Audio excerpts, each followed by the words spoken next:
alguém vai ter que relatar aqueles que deram a sua contribuição à comunicação, ao rádio, à televisão, etc. Para que você seja um bom radialista, para que você seja um bom jornalista, é preciso que você tenha o mínimo, tantinho assim de vocação. Rádio está no sangue.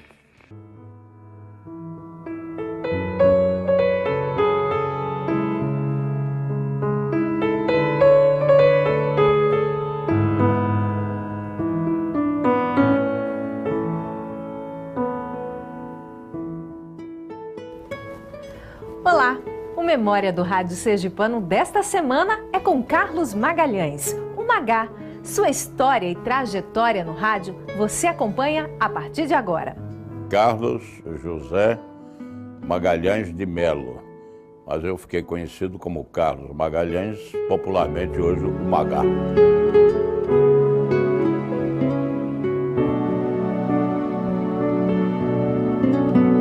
Eu, quando vim de Propiá para Aracaju, que eu nasci em Propiá. Meu pai era médico, diretor do Hospital São Vicente de Paula e tinha sido prefeito da cidade. Aliás, eu nasci quando ele era prefeito.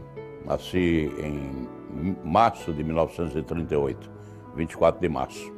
E no dia que eu nasci, estava em Propiá o Circo de Pelanca. Aí foi anunciado o meu nascimento. Daí a minha vida de artista também começou com o anúncio de Pelanca do meu nascimento em 38.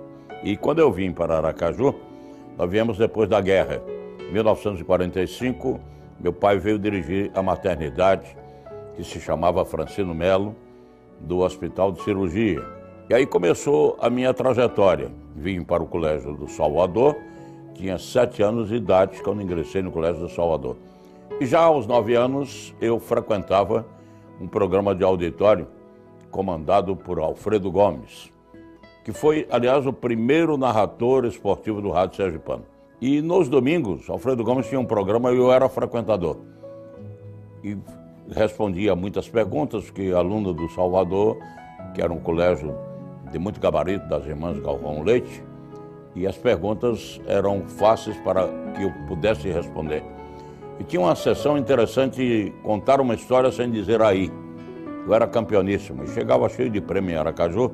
E o interessante de tudo é que no sábado, eu, jovem ainda, 9, 10 anos de idade, reunia a meninada da área e fazia um mini programa de auditório na casa onde morava. Então aí começou a minha trajetória de rádio. Exatamente antes dos 10 anos de idade, ou seja, antes do ano de 48. Bom, eu comecei a fazer rádio amadoristicamente. Na Rádio Liberdade, eu apresentava o programa do Clube dos 50. O Clube dos 50 era um clube que reunia jovens da comunidade de Aracaju e o programa era redigido por Eduardo Cabral. Então, naquela época, o Clube dos 50 produziu um programa que era apresentado na Rádio Liberdade e lá já estava a Silva Lima. Isso já faz um bocado de tempo, viu? Fazem 60 anos. Em rádio eu fiz de tudo, até de locutor de texto, que naquela época, quando eu comecei a trabalhar no rádio profissional, eu comecei o rádio profissional em Alagoas. Eu fui estudar, passei no concurso vestibular de odontologia e comecei a trabalhar como radialista profissional. Eu tinha muita tendência por rádio. E Cláudio Lima, fez o meu exame para entrar na Rádio Difusora de Alagoas. E a difusora tinha programa de auditório. E eu era o homem que lia os textos, ou seja, tinha um programa de auditório, de Odete Pacheco, eu chegava no microfone para ler o texto de publicidade. E lia texto também durante a radionovela. A Difusora de Alagoas tinha a radionovela. Aí eu comecei o rádio.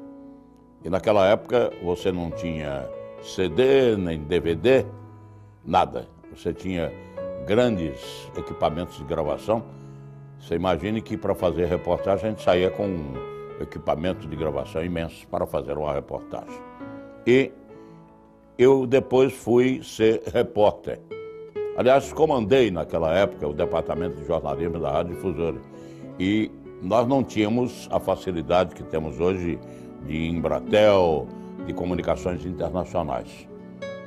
Havia radiotelegrafista. Como era que era produzida a matéria de jornalismo para o noticiário que era lido pelo locutor. Eu me lembro bem que o Dorico, que era radiotelegrafista da Radiodifusora de Alagoas, ele recebia da UPI, da Associated Press e outras agências internacionais, o noticiário em código Morse. Ele colocava aquilo em português, já com característica de redação para ser lido no ar. Trabalho extraordinário. Hoje as coisas são feitas de uma maneira diferente. Hoje nós temos um rádio já digital, né? E nós temos um avanço tecnológico imenso. E foi em Alagoas que eu comecei a ser narrador de futebol. As minhas primeiras narrações foram pela Rádio Difusora, depois pela Rádio Gazeta de Alagoas, do Grupo Arnon de Melo, hoje de Fernando Collor de Melo. Eu fui o primeiro locutor da Rádio Gazeta de Alagoas. Transmiti a primeira cobertura da Rádio Gazeta, que foi a eleição para o governo de Alagoas, e Luiz Cavalcante.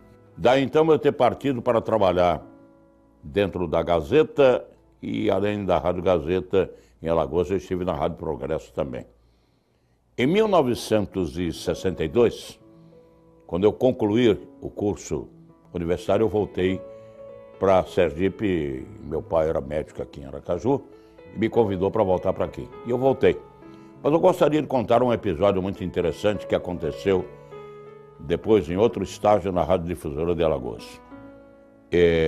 O Jorge Vilar, que era narrador, eu era repórter e comentarista, nós fomos a Fortaleza para transmitir um jogo que era daquela época de seleção, e a seleção de Alagoas foi jogar contra a seleção do Ceará no estádio Presidente Vargas.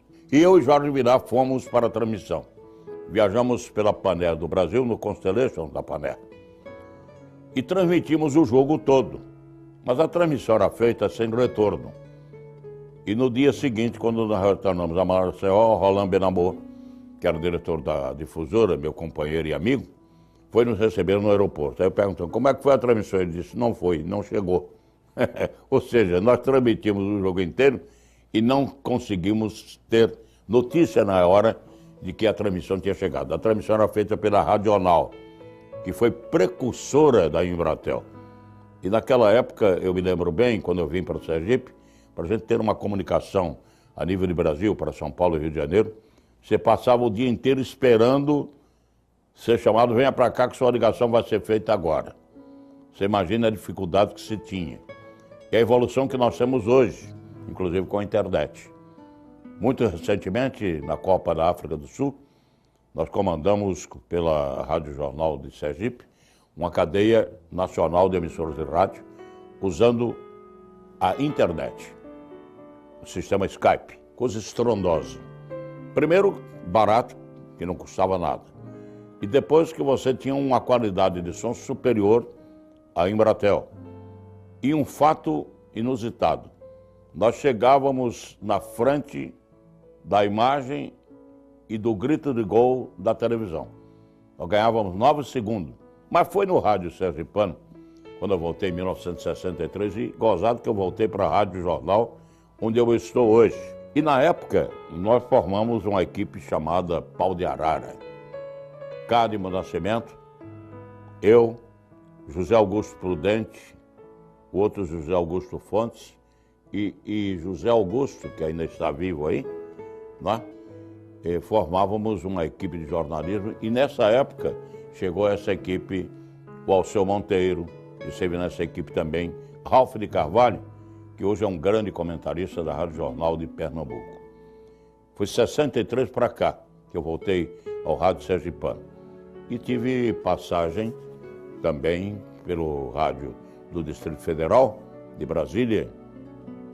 Comandei lá a Rede Capital de Comunicações, que era uma grande rede de rádio, que tinha um programa 360 graus de manhã, muito ouvido em São Paulo, no Rio e em Brasília.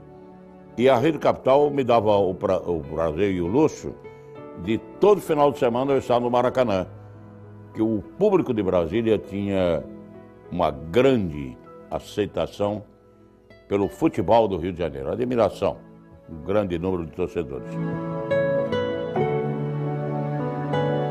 Lorival Batista, governador de Sergipe, quando desabou um alambrado naquele jogo Sergipe e América do Rio de Janeiro, que Sergipe, como derrubador de campeões, ganhou o América campeão do Rio, que tinha ganho o jogo final contra o Flamengo no Maracanã, e desabou o alambrado. As cabines de rádio do antigo Batistão, aliás, não era Batistão, era Estádio Estadual de Aracaju, que funcionava ali na rua Vila Cristina, de um lado, do outro a rua Cedro, e não havia ainda o ginásio de esportes Constâncio Vieira. Esse terreno imenso era da Polícia Militar, e lá funcionava, inclusive, a cavalaria da Polícia Militar de Sergipe. Então, ao desabar o alambrado, é sinal que o estádio estava precisando de um fato novo. E as cabines eram do outro lado, hoje elas são pela Rua do Cedro. Aí Lorival Batista, inteligentemente, resolveu construir o Batistão, que foi uma obra administrada pelo Estado e construída por um engenheiro formidável chamado Paulo Barreto de Menezes, que posteriormente seria governador do Estado. Ele era diretor de obras e do DR. Pois bem, e o Batistão foi inaugurado com a seleção brasileira, que veio para aqui na preparação da Copa do Mundo de 70, quando o Brasil foi tricampeão. A seleção do Brasil ganhou a seleção sergipana de 8-2. Um gol de Vevé, monumental, e um gol marcado por Fernando Santos.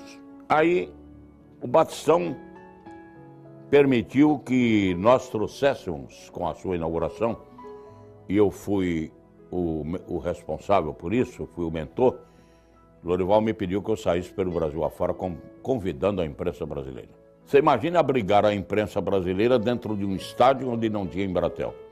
Aí, nós criativamente, com Raul Almeida, da Rede Telefônica Sergipana, colocamos cada emissora de rádio num ponto diferente. Uma com a SSB, no IAT, a outra com um transmissor, na CRAS, a outra, que foi a Bandeirantes, na Associação Atlética, a outra no DR, e por aí vai. Foi um fato formidável que permitiu a projeção do futebol sergipano e também a projeção do rádio de Sergipe. Então, o rádio sergipano, como o rádio brasileiro como um todo, foi marcado por episódios de conquistas tecnológicas. E a maior conquista delas foi a Embratel.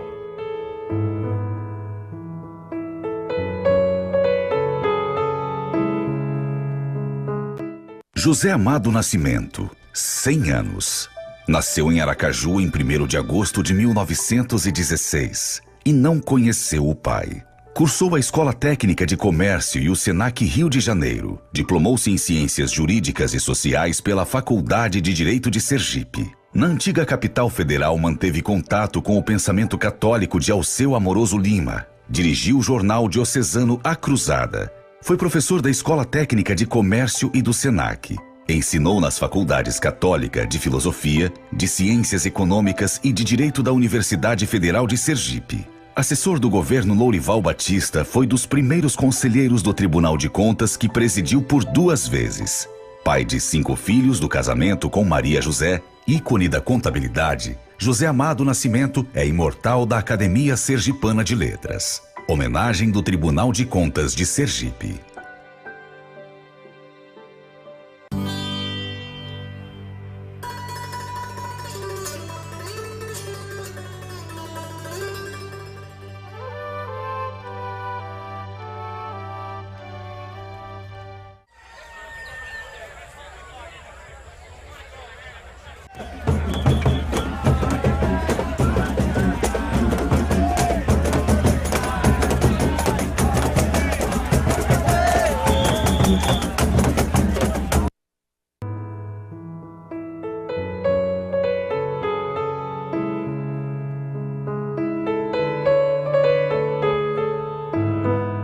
Com a Copa do Mundo de 70, eu fui o primeiro repórter sergipano o primeiro homem de rádio de Sergipe a fazer a cobertura de uma Copa do Mundo. E depois da Copa do Mundo, veio o advento de campeonato brasileiro com os campeões estaduais. Hoje é diferente. Hoje um clube comanda o campeonato do Brasil e há muito tempo que a gente não vê um clube sergipano, nem na segunda nem na primeira divisão. Naquela época só havia uma divisão, era a primeira. E o campeão do estado estava presente.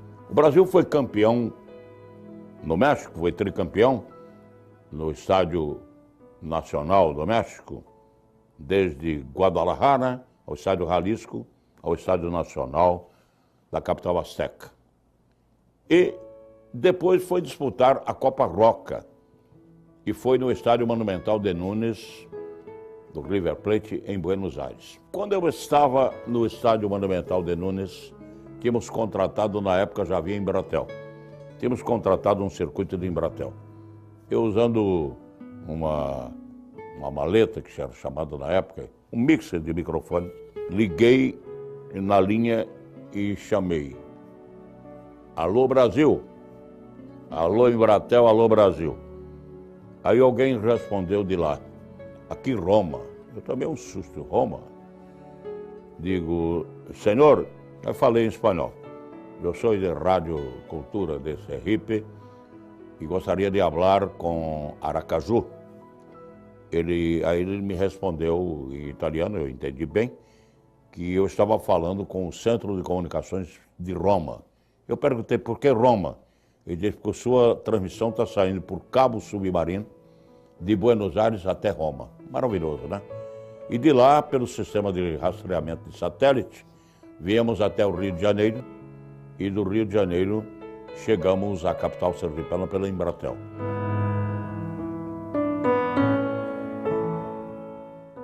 Um deles sensacional, mas mais duro, viu?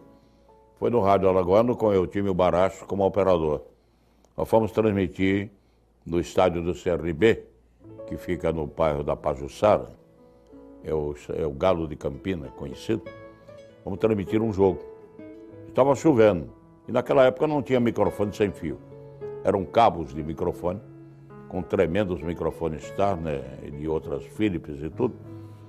E ele resolveu fazer um aterramento num rádio. E o rádio estava vazando corrente. O chassi do rádio estava vazando corrente. Quando ele aterrou lá em cima, eu tomei um tremendo choque lá embaixo, né? Cabo de microfone, chovendo. Eu dei um berro que não teve nem tamanho, o jogo parou, e a minha sorte é que a cadeira virou. E daí eu não ter morrido do choque elétrico que recebi.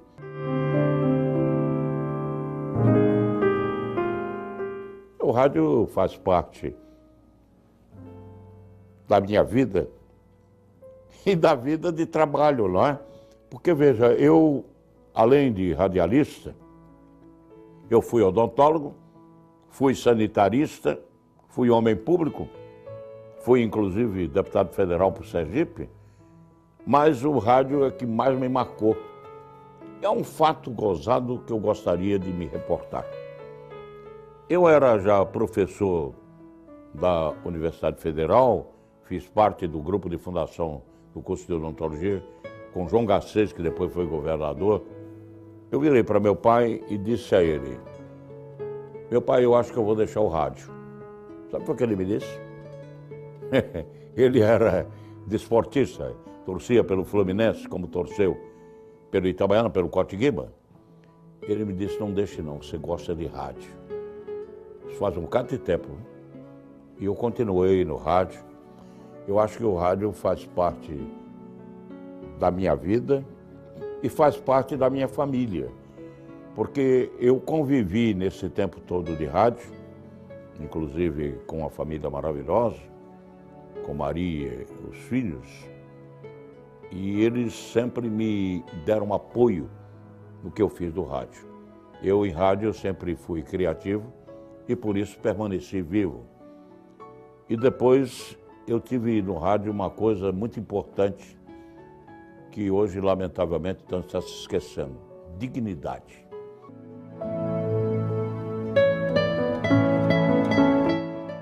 Quando o povo escolhe um profissional de imprensa para ouvir e para acompanhar a trajetória de vida e o que ele diz no microfone, estou me referindo ao rádio em particular, o povo sabe o que quer. Não existe mais povo inculto, povo burro, não existe. E hoje, com essa juventude imensa aí ocupando os bancos de escolas superiores, desde a Universidade Federal às universidades particulares, essa juventude traz para a sociedade uma cultura nova. Eu acho que o rádio é formador de opinião.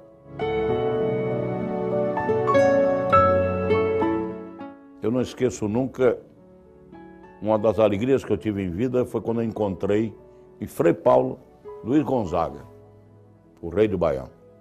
Benito de Paula tem uma música que diz aquela sanfona branca, aquele chapéu de couro, que fala de Luiz Gonzaga, a voz do povo nordestino, o cantar do povo. E quando eu encontrei Luiz Gonzaga, disseram, Luiz Gonzaga, esse é Carlos Magalhães. Quem? Você? Magalhães? Grande narrador de rádio? Você viu a alegria que aquilo me proporcionou, não é? Luiz Gonzaga. Depois eu encontrei Luiz Gonzaga no Rio de Janeiro, no passeio público, em frente à Mesbla, me identifiquei e disse, você eu conheço muito Magalhães. Tal. Era uma figura humana extraordinária. Então, o rádio me proporcionou essas coisas interessantes.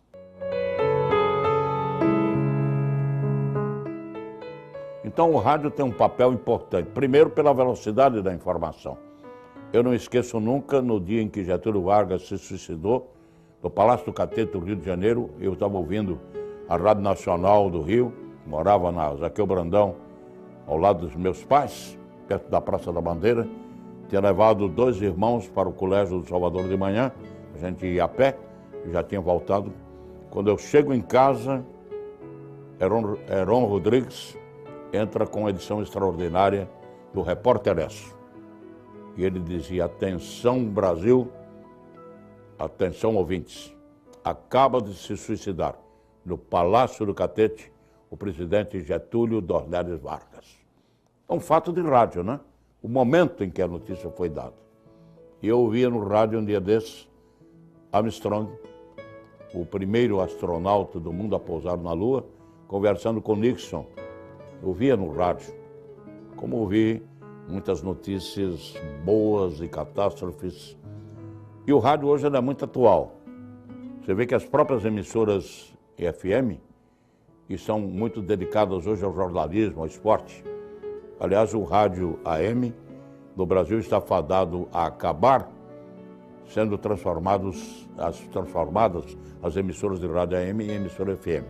O rádio, no esporte, na notícia, na música e na vida social, ele está presente no seio da sociedade. O rádio, como o jornalismo, ele é feito por profissionais e profissionais. É claro que em toda atividade humana, você tem os bons profissionais e os maus profissionais. O recado que eu posso dar para aqueles que querem ou estão ingressando na atividade de rádio é, primeiro, estudar. Estudar. Aprender a própria língua nossa, o português, que não é uma língua fácil. Quando você argue o plural de 2, você vê os erros que nós todos cometemos. E depois é ser um profissional autêntico. Quem é muito profissional hoje, a serviço de grupos políticos ou econômicos, que distorcem a realidade dos fatos. O compromisso nosso, no rádio profissional, é de falar a verdade. Doa quem doer. A verdade, claro, para não agredir, mas para informar e para criar uma cultura nova de imprensa. Eu acho que nós temos evoluído muito na imprensa brasileira e mundial, e o rádio, você vê, quando nasceu a televisão, vai acabar o rádio. O rádio não acaba nunca, não é? Ele vai se aprimorando, vai mudando até de ondas, de AM para FM, ondas curtas, médias e tudo. E o rádio sobrevive. Eu tenho um programa diário na Rádio Jornal, o Balanço Geral de 5 às 7 da noite, em que eu contrabalanço as más notícias com boas notícias também. E por que não a gente permitir que a gente tenha acesso às boas notícias, às boas ações? O que a gente faz de bem pela humanidade me contamina. Eu acho que a gente tem que ser solidário a quem faz o bem. Formidável, né? Aliás, nós estávamos precisando ressaltar isso, porque nós vivemos também culturalmente da nossa história, não é? Desde os nossos ancestrais, desde os primatas. No momento em que a classe dos radialistas, encabeçada pelo sindicato, resolve convidar os profissionais de imprensa, os profissionais de rádio, para trazer um testemunho, ele está exatamente preservando essa história e armazenando dados dessa história. Mas nós temos um acervo imenso de profissionais e, coincidentemente, e para minha alegria, eu sou o mais antigo profissional em microfone vivo, ativo, não é? 60 anos de rádio, 77 de idade. Deus me permitiu que eu cumprisse essa trajetória de vida. Eu, sinceramente, sou muito feliz de ter sido um homem de rádio, de continuar sendo. Quando Deus quiser, Ele me leva para a vida eterna. Mas eu deixo um legado de trabalho, um legado de vida e deixo uma mensagem. A mensagem do amor. Para a gente se realizar numa atividade profissional, nós temos que ter amor ao que fazemos, nós temos que ter amor aos próximos e à comunidade. E entendo que nós somos úteis. Nós temos que servir sendo úteis, porque quem não serve para servir ao próximo, não serve para viver.